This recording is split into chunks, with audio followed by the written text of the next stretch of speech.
All right. So, Gary, finally success call. So, how did the property close already Did. on Thursday? We closed. Yep. Brother, I'm super happy for you. Yes, sir. That's great, man. Thank you. Congratulations, by the way, Gary. I'm happy for you for sure. Thank you. Thank All you. right, man. So let's have a nice conversation about that deal. I'm not taking much of your time, but we're gonna make a nice video about it. So, all right, Gary. So let me know first. Um, what type of deal was that? Oh, well, no. Before getting to that part, what was the? I mean, initially, what do you find? What do you figure about the consumer's motivation and their situation and the condition of the property? I mean, so they were pretty much just a tired landlord. They had a tenant in there for 9 years, that was supposed to buy the house, but never did buy the house. And so, yeah, so it just kind of went on and on. And the lead came in, guy didn't answer me. So I just I found where he lived, like his house, and I door knocked his house. And then he opened the door. I just said, hey, I got your information from, you filled it out on Facebook earlier. And then we talked for like an hour on the front steps. Um, and and then, basically just kind of followed up like a bunch with him. He was just making sure with his attorney that he can, still legally sell the property and stuff, that the other tenant couldn't buy it, and wasn't binded to a contract. And then it took like a month and a half with that to just kind of like follow up, checking in and stuff. And then eventually he got the clear to close. And then, I told him I would buy it sight unseen, without going into the house. I just did a little drive by, and the numbers made sense. So I told him, hey, we can close in like a week here if we sign the contracts, and that was what we did. So Terrific, man. I'm not quite understanding clearly this part. So yeah. you weren't able to get them on the phone, so you drive by and actually knocked on their door. Is that correct? Yeah, I skip traced to see where he lived because it was a rental property. So yeah, Uh-huh. I saw where he lived, and I went to his house. All So right. Well, that is great. Definitely, that's a great lesson for many people, like in terms of how important it is to be aggressive on your follow-up and look for different resources to actually have a conversation with them, right? right. Whenever they are not, picking up your phone calls and all of that. That is terrific. Congratulations, Gary. Thank you. All right, my brother. So what type of deal was that? It was a wholesale or what type of deal? No, I bought it myself. I'm gonna keep it as a rental. So Oh, that's very nice. yep. Cool. Yeah.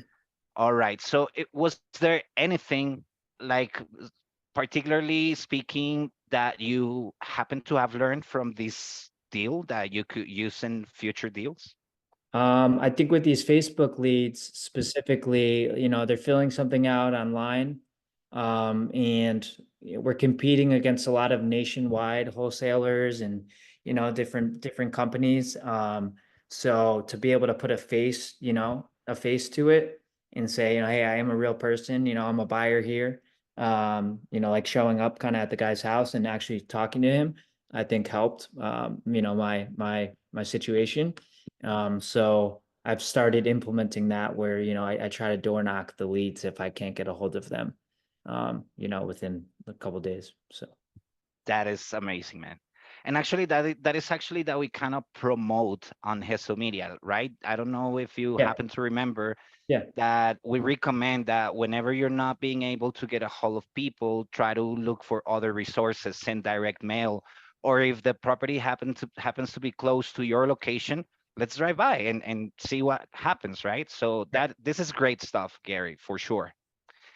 All right. So you mentioned that it was like month and a half to to actually get to close this deal, correct? Yeah, yep. Perfect. Now, according to your calculations, I know that you want to keep it for yourself and renting it out. So, how much would it be your ROI on this deal in the long term? I mean, it's kind of hard to answer that, but I would say like, I mean, number wise, like I purchased it for 300,000. Hmm. Um, and the bank appraised it for like after repair value of 600,000.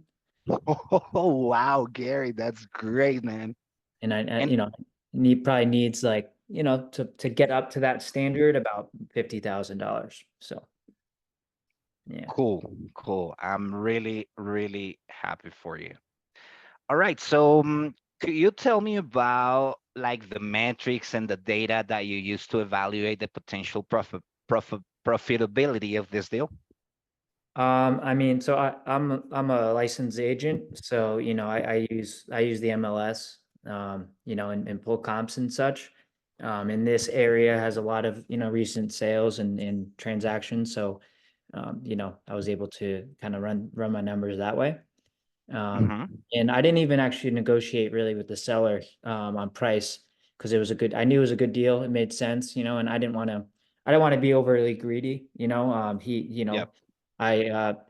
he wanted that price. And I took the risk of not knowing like what it looked like on the inside, and also assuming the tenant and stuff. So, I still do have to go through that process with the tenant, getting them out and, renovating it and stuff. So I have my hands, full.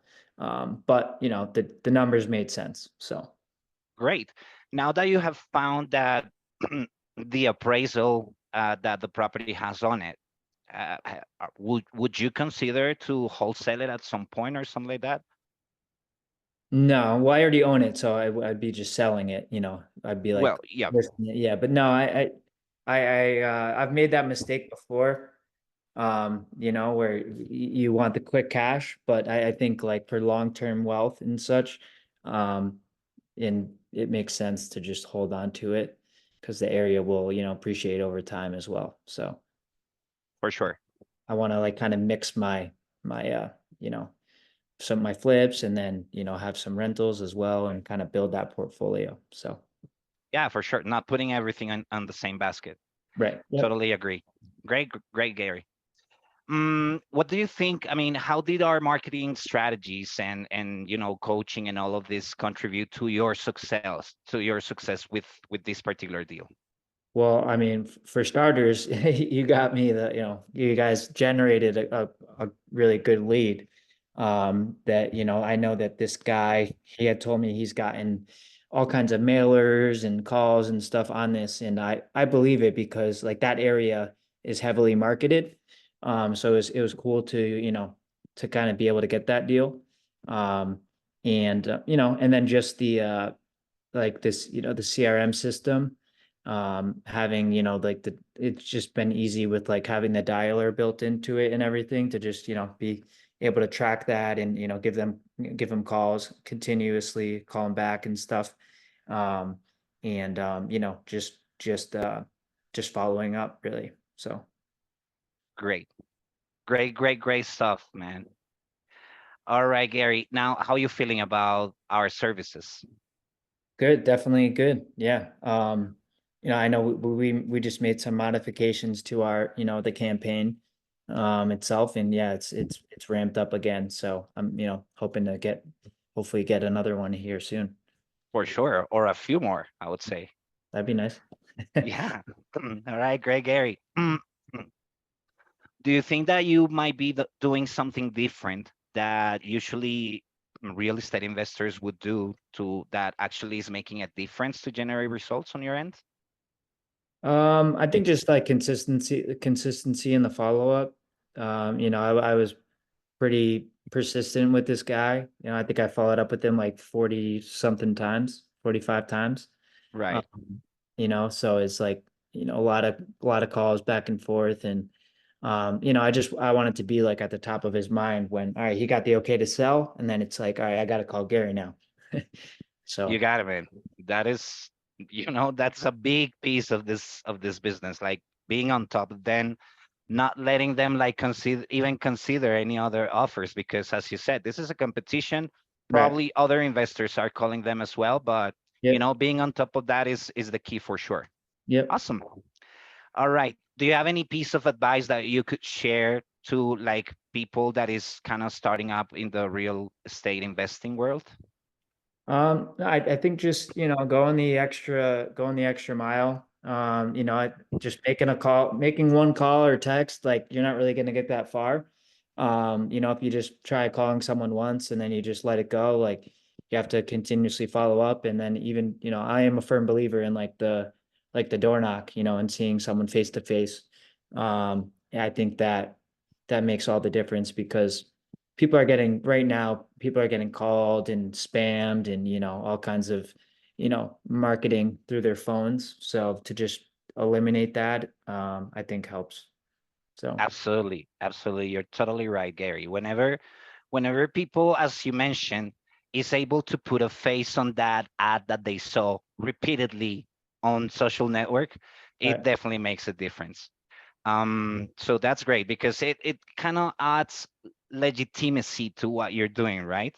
Yep. And not only that, but whenever you put in front of someone else, you are able to build way more easily some rapport with them and being likable to them and all of that. And by that, they will feel more open to disclose more information about the property and sitting together, to kind of negotiate what numbers will make sense to make that deal happen, right? So Yeah. definitely that makes a huge difference. One more time, Gary, congratulations. You're doing great, Thank and you. I'm really glad for you, man. Thank you for your All help. right. No problem, man. Beautiful, beautiful stuff. So